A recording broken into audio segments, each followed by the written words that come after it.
I was talking to a mutual friend of ours, Rolando, a friend by the name of Cabana Man. Oh, is that right? Yeah, and he told me one of his favorite things he's done in wrestling itself, and the whole time he's been there, because he's been in the business for like 25 years. Hmm. He said one of his As long favorite as I've things been to do. alive. I'm older than he is. Wait a minute, I'm older than he is. But he said one of the favorite things he's ever done was he did a thing with you. Well, you actually stole his name.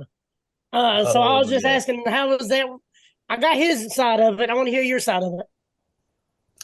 I remember I remember that day pretty clearly. It was I came in for a seminar. It was I believe it was Jake Christ, and everyone in that seminar got to do a match. And I think it was like a 10-man scramble or whatever. And then Donnie Primetime, who was helping booking at the time and still Boo. does from time to time, he was like, "Hey, which one of you mother effers want to take a F10 or whatever?" But no one jumped in, and I was like, "I'll do it." So I went out there, had a 10-man scramble that I do not remember, and I get F10 by Odinson, and that earned me a spot with Dump Sanders and Donnie and Cabana Man Dan. And then I think a couple weeks later, I had wrestled at Pro South Wrestling. I think at this time I was like 19. I was just a very inexperienced young man, and it was a fun time, a learning time. But I remember people ribbing me that I looked like Dan, and it became like a big joke that he was my father.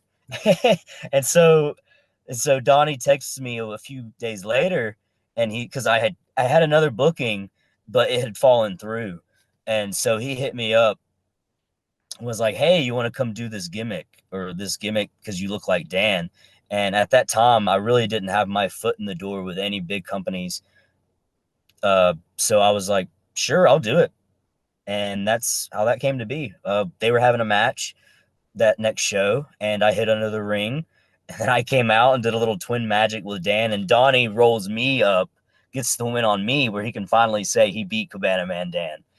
And so after that, we went into a long angle where I stole his name, and he had lost everything, and he went to wrestle.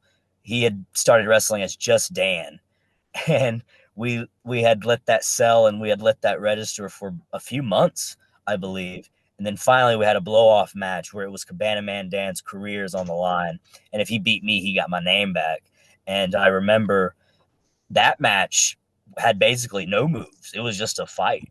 We were just creating moments, and we had people in the crowd crying, and we had boys in the back crying when he finally beat me. And just that's just how well we were into this whole storyline. And I'd learned so much from that wrestling's not about moves, and wrestling is about moments and how wrestling makes you feel. It was a great learning experience. It, My gosh, it, that was such a great answer. and it was Thanks, man. weird seeing him without Cabana Man because he's been Cabana Man Dan since we were like 13. His backyard Mhm. wrestling, everything. He's always been Cabana Man Dan since we were 12, 13 years old. So it's just weird seeing him without that moniker for that little bit of time.